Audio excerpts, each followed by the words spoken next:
Shalom Bapak Ibu Saudara yang dikasihi oleh Tuhan kita Yesus Kristus. Jumpa lagi dengan saya pada kesempatan kali ini. Dan pada pembahasan Alkitab kita pada kesempatan kali ini, kita masih akan tetap membahas di dalam satu bagian perjanjian lama, secara khusus dalam Kejadian pasal 45 ayat yang pertama sampai dengan yang ke-15. Nah Bapak Ibu Saudara, mengenai bagian firman Tuhan pada kesempatan kali ini, yaitu berbicara mengenai bagaimana Yusuf mengungkapkan identitas dirinya kepada saudara-saudaranya ketika di tanah Mesir. Nah Bapak Ibu Saudara, kalau kita melihat pasal-pasal sebelum pasal 45, kita tahu bahwa Yusuf lahir pada masa tua Yakub, sehingga Yusuf menjadi anak yang dikasihi oleh Yakub, dan Yakub juga menunjukkan kasih yang begitu besar kepada Yusuf ketimbang kasih yang diberikan kepada saudara-saudaranya. Yakub memiliki 12 anak dan Yusuf merupakan anak yang paling dikasihi Yakub, dan hal ini akhirnya menjadi kebencian atau asal mula dari kebencian iri hati yang dimiliki oleh saudara-saudara Yusuf. Terlebih lagi ketika Yusuf mengalami suatu mimpi, dan mimpi itu dia ceritakan kepada ayah dan saudara-saudaranya. Saudara-saudara di situ semakin tidak suka, semakin membenci Yusuf, sehingga tibalah sampai suatu saat di mana akhirnya Yusuf yang tidak pernah diizinkan oleh Yakub untuk ikut di dalam menggembalakan kambing domba bersama saudara-saudaranya. Pada waktu itu Yakub menyuruh Yusuf untuk mengantarkan makanan kepada saudara-saudaranya yang sedang menggembalakan kambing domba. Nah Bapak Ibu Saudara, ketika saudara-saudaranya melihat adik mereka datang atau Yusuf datang membawa makanan, kemudian mulailah muncul niat jahat mereka untuk membalaskan dendam atau membalaskan sakit hati mereka kepada Yusuf, memberikan pelajaran kepada Yusuf, sehingga di pasal-pasal sebelum pasal 45 akhirnya dijelaskan bagaimana akhirnya Yusuf dibuang ke sumur, kemudian akhirnya Yusuf dijual ke para saudagar yang lewat, sehingga akhirnya juga dari situ Yusuf akhirnya dijual kembali ke Mesir. Nah Bapak Ibu Saudara dikasih oleh Tuhan kita Yesus Kristus, kasih yang diberikan oleh Yakub kepada Yusuf yang yang begitu berlebihan, hal itu menimbulkan iri hati atau kebencian, rasa tidak suka dari saudara-saudara Yusuf. Mereka akhirnya melakukan sesuatu yang jahat ketika ada kesempatan, dan ketika mereka melakukan hal tersebut, mereka juga akhirnya melakukan kebohongan lain, yaitu dengan mengatakan kepada Yakub bapak mereka bahwa Yusuf sudah mati. Yusuf sudah mati diterkam oleh binatang buas. Hal itu juga mereka untuk memperkuat tipu muslihat mereka atau kebohongan mereka kepada ayah mereka, kepada Yakub. Mereka menunjukkan jubah kesayangan Yusuf, jubah yang diberikan oleh Yakub kepada Yusuf, dengan dimana jubah tersebut dilumeri oleh atau dengan darah, sehingga Yakub akhirnya menjadi percaya. Dan ketika Yakub mengetahui hal tersebut, apa yang terjadi Bapak Saudara? Yakub menjadi sedih, dan akhirnya Yakub mengalami kesedihan yang terus berlarut. Bapak Ibu Saudara yang dikasih oleh Tuhan kita Yesus Kristus, Yusuf akhirnya dijual ke para saudagar yang lewat, dan akhirnya Yusuf juga dijual kembali ke tanah Mesir. Yusuf mengalami begitu banyak penderitaan ketika dia dijual dari satu tangan ke tangan yang lainnya. Tetapi Bapak Ibu Saudara yang dikasihi oleh Tuhan kita Yesus Kristus, Tuhan tetap menyertai Yusuf. Allah tetap mengasihi Yusuf, dan Allah tetap memberkati Yusuf. Apa buktinya bahwa Allah tetap memberkati Yusuf? Yaitu ketika Yusuf dimanapun dia berada, Yusuf selalu menjadi orang yang dikasihi oleh orang-orang yang ada di sekitar dia. Hal itu juga terbukti ketika Yusuf berada di rumah Potifar. Ketika Yusuf bekerja di rumah Potifar, dia menjadi orang yang disayangi oleh tuannya, oleh majikannya, karena Yusuf melakukan pekerjaannya dengan sungguh hati. Tetapi Akan tetapi Bapak Ibu Saudara, karena kelicikan yang dilakukan oleh istri Potifar, karena istri Potifar tergoda dengan kecakapan Yusuf, karena perawakan Yusuf yang cakap, karena uh, Yusuf yang cerdas, akhirnya istri Potifar tergoda dengan kecakapan Yusuf, dan sehingga melakukan tipu muslihat kepada Yusuf untuk dia dapat melakukan hal yang tidak benar dengan Yusuf. Akan tetapi Bapak Saudara, kita tahu bahwa akhirnya Yusuf menolak ajakan mesum yang dilakukan oleh istri Potifar, sehingga hal tersebut membuat istri Potifar menjadi marah, dan akhirnya dia melakukan suatu fitnahan, kebohongan. Akhirnya dia melaporkan perbuatan Yusuf tersebut kepada suaminya dengan melakukan kebohongan, dengan melakukan fitnah, sehingga akhirnya Yusuf dipenjarakan ke atas perbuatan yang tidak pernah dilakukannya, atas fitnahan yang disampaikan kepadanya. Akan tetapi Bapak Saudara, walaupun begitu, Yusuf di dalam penjara tetap disayang oleh orang-orang yang ada pada waktu itu, termasuk oleh para tahanan lainnya.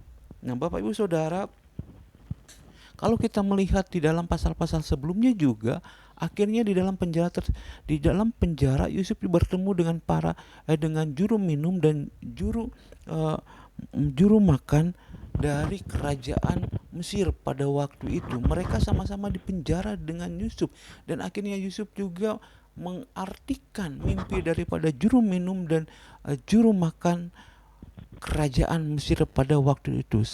Dan arti mimpi yang diberikan oleh Yusuf ternyata benar, Bapak Saudara, dan hal ini juga akhirnya mengantarkan Yusuf bisa mengartikan mimpi daripada raja Mesir pada waktu itu. Nah, Bapak Ibu Saudara, hal itu bisa terjadi karena apa? Bagaimana Yusuf bisa mengartikan suatu mimpi? Karena Allah menyertai Yusuf. Allah selalu menolong Yusuf dalam segala kehidupannya, karena Yusuf selalu melakukan hal yang benar di hadapan Allah. Yusuf selalu hidup berkenan di hadapan Allah. Nah, Bapak Ibu Saudara, akhirnya tibalah Yusuf mengartikan mimpi daripada raja Mesir, yaitu mimpi dari Firaun, di mana pada waktu itu akhirnya Yusuf mengartikan mimpi Firaun, sehingga akhirnya Firaun menjadi percaya, dan akhirnya Firaun mengangkat Yusuf sebagai pemimpin atau penguasa atas Mesir, atau orang kepercayaan daripada Firaun. Kekuasaan Yusuf hanya selevel di bawah Firaun. Dan ketika Yusuf berhasil mengartikan mimpi daripada Firaun, Firaun juga memberikan kepada Yusuf harta atau berkat yang melimpah. Selain Yusuf diangkat menjadi penguasa atas Mesir, tujuannya dengan tujuan yaitu supaya Yusuf bisa mempersiapkan akan bencana kelaparan yang akan terjadi di masa yang akan datang. Nah, Bapak Ibu Saudara, ketika Yusuf diangkat menjadi penguasa Mesir, Yusuf kira-kira berusia yaitu 30 tahun. Hal ini kita bisa melihatnya di dalam Kejadian pasal 41 ayat yang ke-40 sampai 46. Di dalam Kejadian 41 ayat 40 sampai 46, di situ juga dijelaskan bagaimana akhirnya raja Mesir atau Firaun pada waktu itu memberikan kepada Yusuf harta yang banyak. Firaun juga memberikan cincin matrai sebagai tanda kekuasaan yang dimiliki oleh Yusuf. Yusuf menjadi orang nomor 2 di kerajaan Mesir pada waktu itu, dan Yusuf disegani oleh semua orang. Dan Bapak Ibu Saudara dikasih oleh Tuhan kita Yesus Kristus, sehingga tibalah pada suatu masa yaitu kekeringan yang melanda seluruh negeri, seluruh penjuru bumi pada waktu itu mengalami bencana kekeringan. Yusuf sudah mempersiapkan hal ini dari jauh hari. Kerajaan Mesir pada waktu itu sudah mengantisipasi akan bencana kelaparan yang akan melanda seluruh negeri, bahkan seluruh penjuru bumi pada waktu itu. Nah, Bapak Ibu Saudara yang dikasih oleh Tuhan kita Yesus Kristus, bencana kekeringan ini juga akhirnya melanda tanah Kanaan, di mana saudara-saudara Yusuf dan orang tua Yusuf dan keluarga Yusuf yang lainnya tinggal di sana. Dan hal itu akhirnya menyebabkan mereka harus membeli bahan makanan ke Mesir. Dan ketika mereka pergi ke Mesir membeli bahan makanan, mereka bertemu dengan Yusuf. Pertemuan demi pertemuan itu terjadi, tetapi mereka tidak mengenali saudara mereka. Mereka tidak mengenali adik mereka. Mereka tidak mengenali adik mereka Yusuf yang sudah menjadi penguasa atas tanah Mesir. Nah, Bapak Saudara, akan tetapi Yusuf tidak menaruh benci. Yusuf tidak menaruh dendam kepada saudara-saudaranya yang sudah melakukan hal yang tidak baik kepada dia.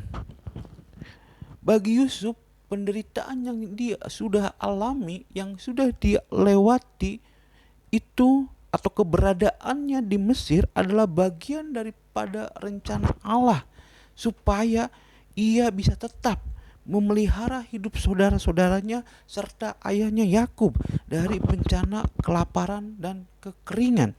Kita bisa membacanya di dalam Kejadian pasal 45 ayat yang ke-5 sampai yang ke-8, di mana akhirnya saudara-saudara Yusuf, keluarga Yusuf termasuk ayahnya, mereka tinggal di Mesir, tinggal di tanah Goshen. Nah, Bapak Ibu Saudara, ketika Yusuf memperkenalkan diri kepada saudara-saudaranya, saudara-saudaranya menjadi takut. Karena mereka tahu bahwa apa yang sudah mereka lakukan dahulu kepada Yusuf itu merupakan suatu kejahatan yang sangat besar. Mereka sudah menjual Yusuf kepada orang asing, sehingga Yusuf mengalami banyak kepahitan dalam hidupnya. Akan tetapi Bapak Ibu Saudara, Yusuf tetap mengasihi saudara-saudaranya. Dan saudara-saudara yang dikasihi oleh Tuhan kita Yesus Kristus, hal ini juga berkaitan dengan keselamatan yang sudah kita terima sebagai orang-orang percaya yang percaya kepada Kristus. Kita mengerti bahwa keselamatan yang kita terima sebagai orang-orang yang percaya kepada Kristus, semuanya itu semata-mata hanya karena anugerah, hanya karena kasih yang Allah berikan kepada kita. Karena kalau kita melihat diri kita sebagai manusia yang berdosa, kita tidak mungkin sebagai manusia yang berdosa bisa menyelamatkan diri kita. Oleh karena itu, kita sebagai manusia yang berdosa membutuhkan seorang penyelamat, dan penyelamat itu harus datang dari Allah, yaitu melalui pengorbanan Yesus Kristus di kayu salib. Bahkan hal ini juga diperkuat oleh Rasul Paulus dengan mengatakan bahwa kita sebagai orang-orang percaya akan dibangkitkan dengan menggunakan tubuh kemuliaan dari sorga, suatu anugerah yang besar dari Allah. Ketika kasih dan anugerah yang besar sudah kita terima dari Allah dan kita hayati dengan sungguh-sungguh, maka kita akan menyadari bahwa diri kita terpanggil juga untuk melakukan hal yang terbaik. Sebagai ekspresi kita sudah diselamatkan oleh Kristus secara cuma-cuma oleh karena kasih anugerah Allah, maka kita malah harus melakukan kasih tersebut juga kepada orang lain sebagai bentuk ekspresi atas sukacita yang sudah kita terima. Nah, Bapak Ibu Saudara yang dikasihi oleh Tuhan kita Yesus Kristus, bagaimana cara kita sebagai orang percaya untuk menghayati kasih Tuhan itu? Yaitu kita sebagai orang percaya, kita bisa melakukan dengan cara, yaitu kita bisa hidup dalam kasih. Kita bersedia hidup dalam kasih kepada sesama kita, termasuk kepada orang-orang yang sudah pernah berbuat jahat kepada kita, termasuk kepada orang-orang yang membenci kita, termasuk kepada orang-orang yang memusuhi kita. Bapak Ibu Saudara yang dikasihi oleh Tuhan kita Yesus Kristus, cerita Yusuf di dalam bagian firman Tuhan pada kesempatan kali ini menjadi suatu kisah yang menarik untuk kita lihat bagaimana atau sejauh mana kasih itu dilakukan. Kita mengetahui bahwa Yusuf, sejarah hidup Yusuf bersama dengan saudara-saudaranya itu seperti apa. Yusuf mengalami kepahitan, Yusuf mengalami penderitaan akibat perlakuan, tindakan yang dilakukan oleh saudara-saudaranya. Tetapi Yusuf,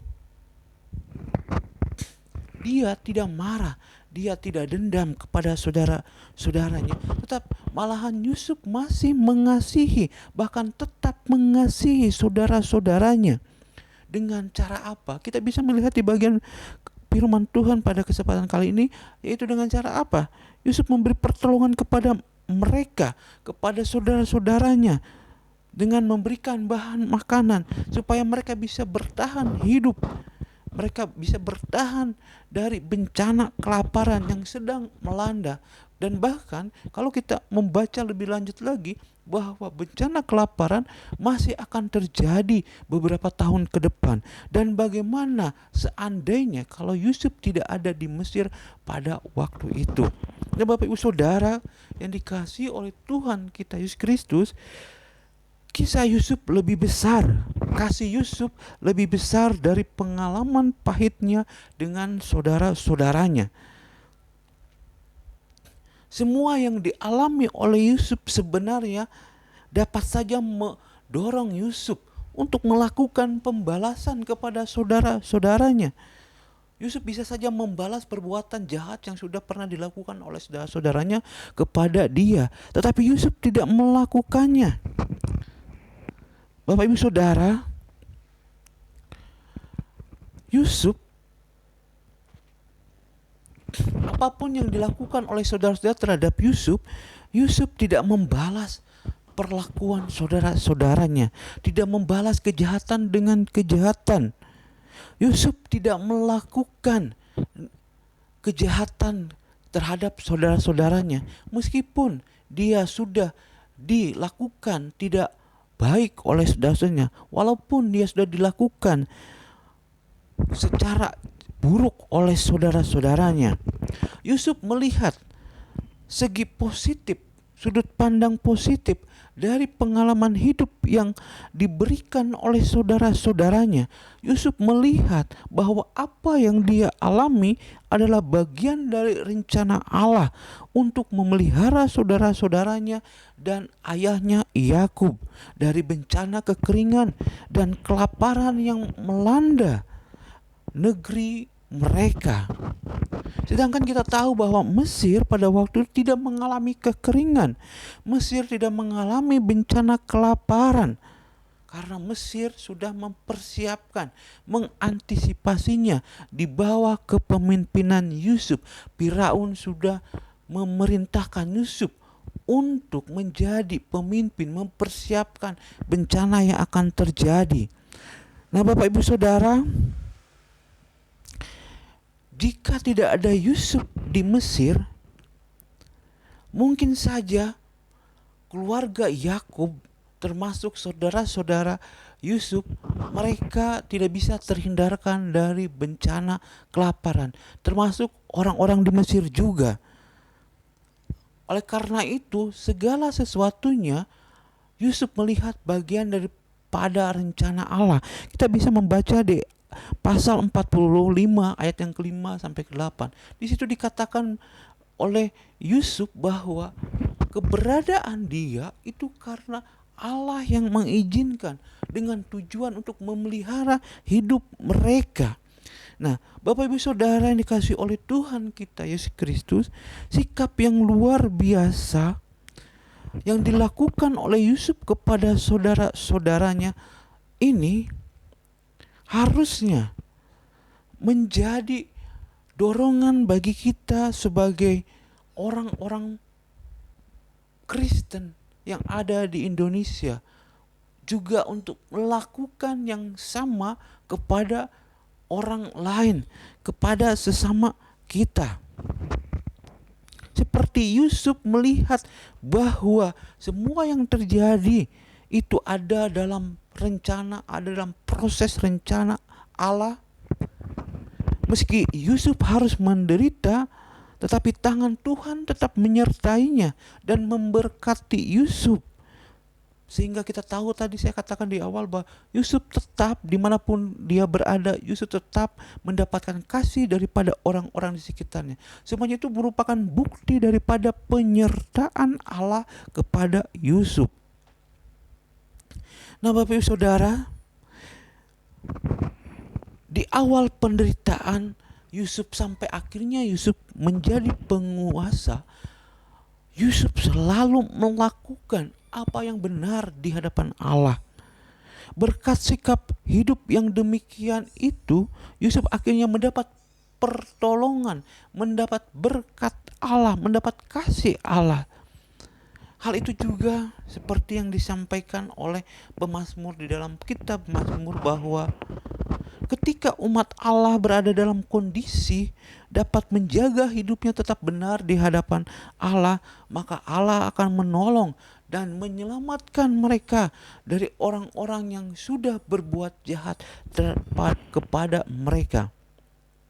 Hal ini terbukti dari kisah hidup Yusuf, bahwa Allah tetap menolong, mengasihi Yusuf.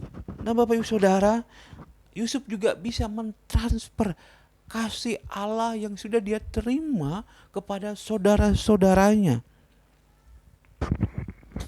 Hal ini juga yang diajarkan oleh Tuhan Yesus di dalam bagian perjanjian baru, secara tepatnya di dalam Lukas 6 ayat 27 sampai 28, dikatakan bahwa Tuhan mengatakan bahwa kita harus mengasihi musuh kita. Kita harus berbuat baik kepada musuh kita. Bahkan kita harus mendoakan musuh kita yang sudah mengutuk kita dan meminta berkat bagi mereka. Tuhan Yesus mengajarkan melalui kebenaran di dalam Lukas pasal 6 ayat 27 sampai 28 bahwa kita harus berdoa bagi mereka yang mencaci kita, bagi mereka yang memusuhi kita. Melakukan perbuatan kasih ini berbanding 180 derajat dengan cara dunia. Kalau cara dunia, ketika seorang disakiti, maka dia akan membalas dengan lebih jahat lagi. Tapi berbeda dengan cara kita, dengan cara yang sudah Yesus ajarkan. Ketika kita sudah disakiti, maka kita harus mengasihi orang yang sudah menyakiti kita. Kita sebagai orang-orang percaya yang ada di Indonesia dipanggil untuk beralih dari kita membenci, mengutuk dan mencaci, ke sikap hidup yang mengasihi. Sekalipun kita sering diperlakukan tidak baik, sekalipun kita sering dihadapkan, dipojokkan oleh orang lain, tapi kita tetap mengasihi sesama kita. Seperti yang firman Tuhan katakan bahwa sekalipun kamu pipimu ditampar yang kanan, maka berikanlah pipimu yang kiri. Hal tersebut merupakan gambaran kasih yang tidak terbatas dan penuh kesabaran. Nah, Bapak Ibu Saudara dikasihi oleh Tuhan kita Yesus Kristus, melalui pengajaran Yesus Kristus kita diingatkan bahwa kita sebagai orang yang sudah menerima kasih Allah, kita juga terpanggil untuk melakukan hal yang sama yang sudah kita dapatkan dari Allah. sekalipun itu kepada musuh kita, sekalipun itu kepada orang-orang yang membenci kita, meskipun pada kenyataannya hal tersebut tidak semudah membalikkan telapak tangan, tetapi itulah panggilan hidup kita sebagai orang-orang yang percaya kepada Kristus. Kita harus menjadi orang yang mengasihi orang lain karena Kristus sudah terlebih dahulu mengasihi kita. Pertanyaannya bagi kita, mengapa kita harus berbuat demikian? Karena ada 4 hal yang bisa terjadi ketika kita bisa mengasihi sesama kita, ketika kita bisa mentransfer kasih Allah itu kepada orang lain. Hal yang pertama yaitu orang lain dapat merasakan kasih Allah melalui diri kita. Hal yang kedua adalah hidup kita dan orang lain akan dipulihkan. Hal yang ketiga yaitu orang atau kita masih diberi kesempatan untuk menjalani kehidupan ini. Oleh karena itu, mari kita mempraktekkan kasih yang sudah kita miliki kepada orang lain selagi masih ada kesempatan. Yang terakhir, yang keempat, yaitu ketika kita sudah bisa mentransfer kasih kepada sesama kita, maka akan tercipta satu damai sejahtera di dunia ini, dan itu merupakan gambaran suasana kerajaan surga. Damai sejahtera akan terwujud dan dirasakan oleh semua ciptaan Tuhan. Kita bisa membayangkan Bapak Ibu Saudara, seandainya jika kita sebagai orang-orang yang percaya kepada Kristus tidak mau mentransfer kasih itu kepada orang lain, maka kalau kita sebagai orang-orang yang hidup di dalam Kristus masih mengikuti cara duniawi, membalas kejahatan dengan kejahatan, maka tidak akan ada damai sejahtera di dunia ini. Oleh karena itu, panggilan hidup kita sebagai orang-orang yang sudah diselamatkan, sebagai pengikut Kristus adalah menjadi pembawa damai sejahtera. Amin. Demikian pembahasan Alkitab pada kesempatan kali ini. Sampai jumpa lagi. Shalom.